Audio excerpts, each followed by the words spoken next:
우리 몸을 지탱해주는 버팀목, 척추. 하지만 우리나라 인구 80% 이상은 평생 한 번 이상 요통으로 고생하고 7에서 10%는 만성 척추 질환을 안고 산다.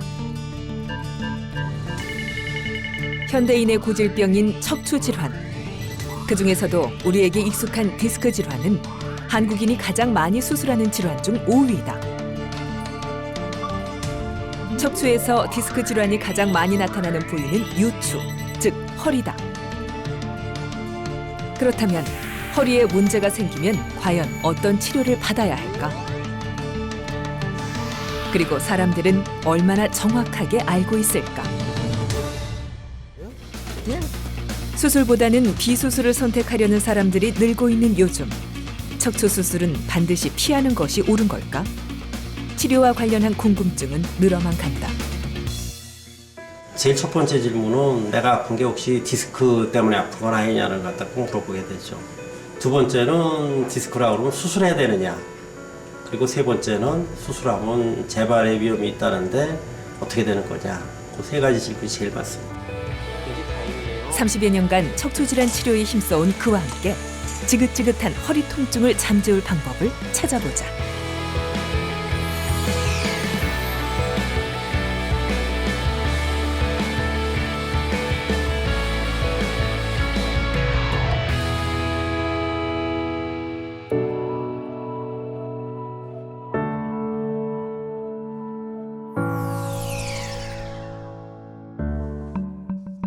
우리 몸의 척추는 크게 목 부위 7개의 경추, 갈비뼈가 달린 가슴 부위 12개의 흉추와 허리 부위 5개의 유추,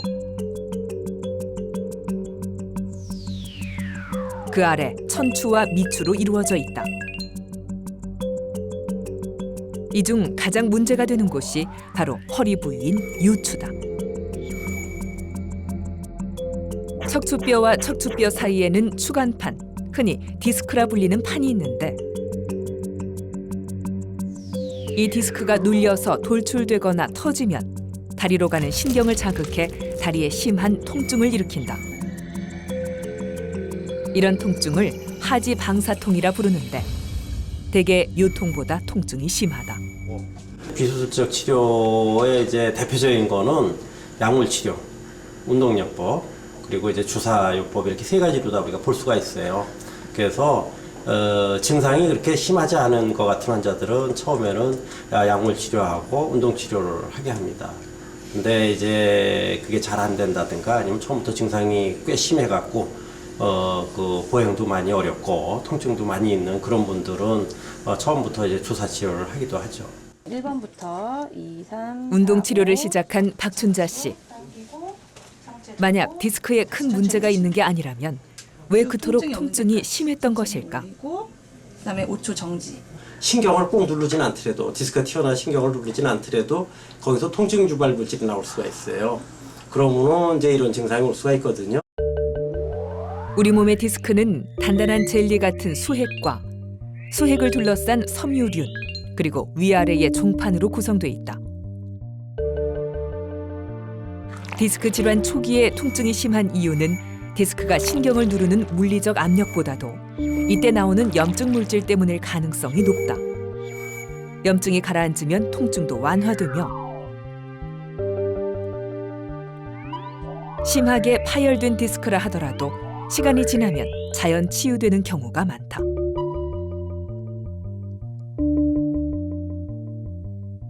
일단 터지잖아요. 그러면은 그 주위에 있는 혈관들이 그 디스크를 적으로 생각을 해요. 그래서 거기에 혈관이 분포가 되고 그러면서 결국은 그 디스크를 잡아먹기 시작합니다. 그렇게 되면 시간이 지나면 그 디스크가 상당히 많이 없어지는 걸 갖다 우리가 확인할 수가 있죠.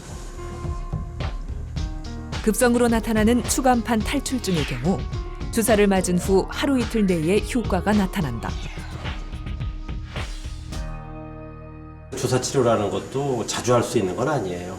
보통 우리가 기준으로 잡는 거는 6개월에 3번을 잡고 있거든요. 그렇기 때문에 그 이상 치료를 요할 정도로 증상이 심하다 그러면 그건 수술이 이제 이 주사 치료가 실패했다고 봐야 되겠죠. 그래서 그런 경우에는 이제 수술을 권할 수밖에 없게 됩니다. 디스크 수술이 필요한 가장 흔한 원인은 증상이 안 좋아지는 경우입니다. 근데 그 증상이 안 좋아지는 경우라 그러면 도대체 언제까지 볼 거냐? 근데 일반적인 기준은 6주를 기준으로 하고 있어요. 그래서 일반적인 치료를 갖다 한 6주를 했는데도 증상이 안 좋아진다 그러면은 수술을 우리가 권하죠. 그때 그 수술이라는 거는 안 하면 큰일 나고 그러는 건 아니에요. 환자의 그 선택입니다. 허리 추간판 탈출증의 경우 6주에서 8주간의 비수술적 치료에도 효과가 없거나 일상생활이 어려울 만큼 통증이 심한 경우 수술이 필요할 수 있다.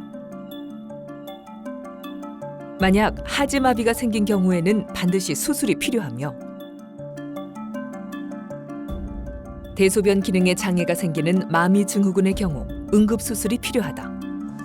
재발하는 거는 사실은 어떤 사람이 아무리 좋은 최신 테크닉을 써서 하더라도 재발을 갖다가 100% 막기는 어려워요.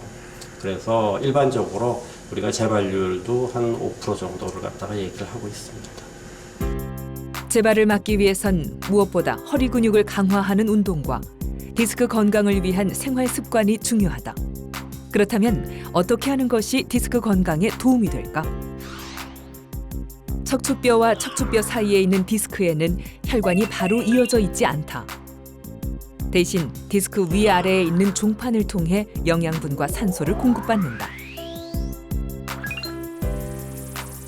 때문에 허리를 움직여주면 혈액순환이 원활해져 디스크에 영양분과 산소가 잘 공급되는 반면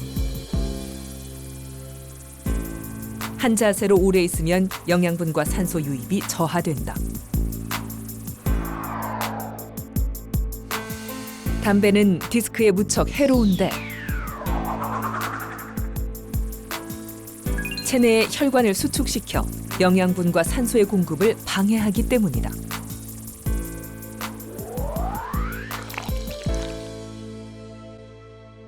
우리가 뭐 비행기를 타고 멀리 간다든가 아니면은 무슨 강연을 들으려고 오랫동안 앉아 있으면은 그 몸을 갖다 자꾸 꿈틀거리게 되지 않습니까?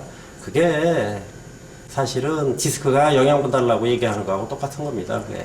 그래서 우리가 그럴 때는 일어나서 몸을 갖다 좀 흔들어주고 그러면 시원하잖아요. 그런 것들이 그 디스크라든가 근육이 한 자세로 계속 있을 때는 사실 영향을 받기 때문에 그런 거거든요. 척추관 협착증은 추간판 탈출증과 더불어 허리에 흔하게 생기는 질환 중 하나다.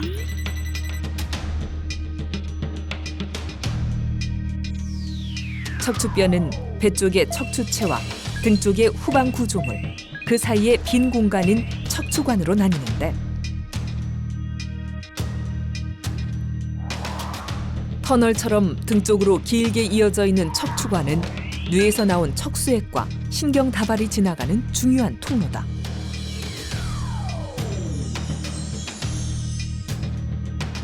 척추관 협착증은 이런 척추관 주변에 있는 뼈나 인대 같은 조직이 두꺼워지면서 척추관이 좁아지고 신경이 눌리는 질환으로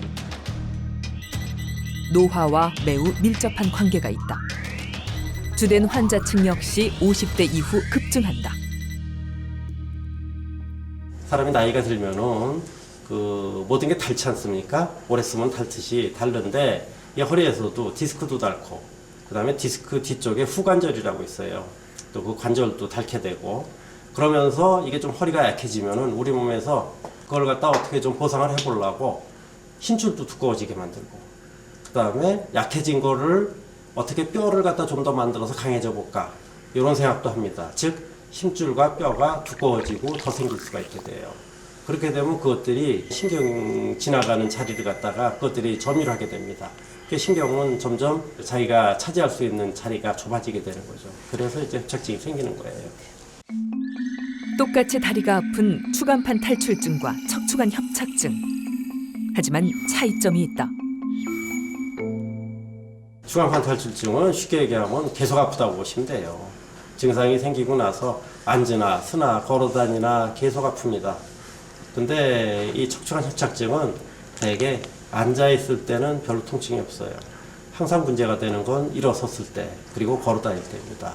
예를 들어서 내가 전에는 뭐 한 정거장, 두 정거장 아무 문제 없이 걸었는데 요새는 한 정거장 걸으면 다리가 저리고 아프고 해서 좀 쉬었다 가야 된다.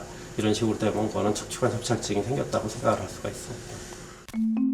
그렇다면 척추관 협착증의 경우 서 있거나 걸어 다닐 때 유독 통증이 심한 이유는 무엇일까? 똑바로 이렇게 쓰잖아요. 그렇게 되면 허리가 뒤로 약간 직겨진 자세가 되거든요. 그 자세가 됐을 때 그 힘줄이나 뼈나 이런 것들이 두꺼워진 거 있죠. 그것들이 신경을 더 누를 수 있는 그 조건이 돼요. 그렇기 때문에 증상이 나타난다고 보시면 됩니다. 수술 전 정확한 상태를 확인하기 위해 MRI 검사를 받으러 온 정승윤 씨. 척추 질환 환자의 경우 여러 가지 질환을 동시에 갖고 있는 경우가 많은데 정승윤 씨도 척추관 협착증 외에 척추 전방 전위증이라는 병을 가지고 있다. 척추 전방 전위증이란 가지런해야 할 척추가 앞쪽으로 밀려 나오는 병으로 정승윤 씨의 경우 요추 3번이 밀려 나오며 척추관이 좁아지고 협착증이 심해졌다. 걸을 때마다 안 아픈 쪽에 힘을 주다 보니 몸도 한쪽으로 기울었다. 운동을 시작하는 거는 언제 하느냐? 운동은 내가 움직일만 하지 않습니까? 그래서 좀 통증이 그래도 좀 경감이 돼서 움직일만 하다. 아직 통증은 있지만 그때 운동을 시작해야 됩니다.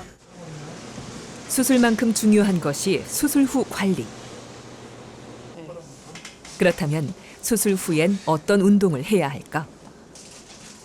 발목을 천천히 올려주시면 되십니다. 그리고 5초에서 10초 정도 유지 후 천천히 다시 밑으로 쭉 내려주시면 되세요. 조금 더 회복이 되셨으면 무릎을 구부려서 들었다가 무릎을 펴신 후 천천히 내려주시면 되십니다.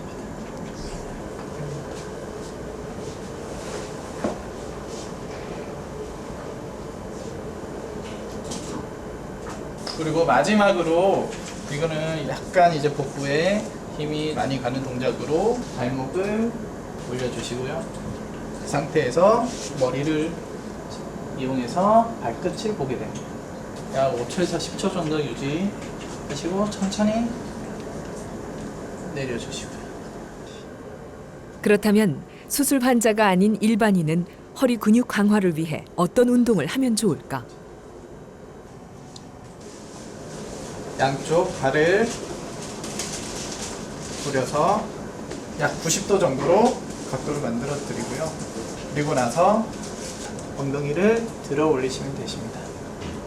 그리고 들고 약 5초에서 10초 정도 유지 후 천천히 내려주시면 되십니다. 위로 그리고 밑으로. 전체적으로 복근과 위에 있는 등 쪽 근육들이 교차적으로 운동을 하는 거기 때문에 허리에 굉장히 효율적인 움직임이 될 수 있습니다. 손을 들어서 맨 처음 고개를 올린 후 손이 무릎에 닿는 자세를 만들어 주시면 되십니다.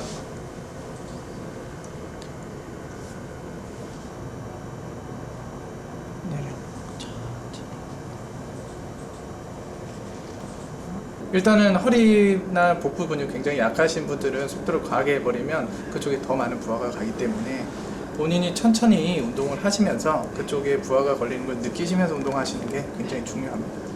제일 중요한 거는 역시 운동이에요. 무슨 약을 먹는다든가 아니면은 어떤 다른 조치, 외부의 힘 이런 거로다가 좋아지는 걸 생각하지 마시고 운동을 열심히 하시라고 저는 말씀드리고 싶어요.